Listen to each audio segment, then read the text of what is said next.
Ja, hoe speciaal is dat? Dat is heel speciaal inderdaad. Ja, je ziet, ik rijd er 3 kwartier voor om in zijn hometown te zien hoe hij wereldkampioen wordt. Ja, dit is genieten met deze mensen allemaal. Nou is het feestjaar, dus dat zou je niet geloven, maar hij is gewoon een andere man van een andere wereld. Hij krijgt het allemaal klaar. Nee, fantastisch dit. Hier kwamen we voor. Het zat er dik in, hè? Grote kans, maar ja, het moet toch nog maar even gebeuren. Dus helemaal geweldig. Ja, je bent hier in ja, de geboortegrond van Verstappen-clan. Dus ja, bijzonder.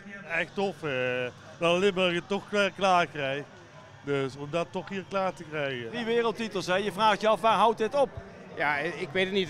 Het is ongoing. Het is Red Bull, het is een stier. Hij gaat altijd. Ja.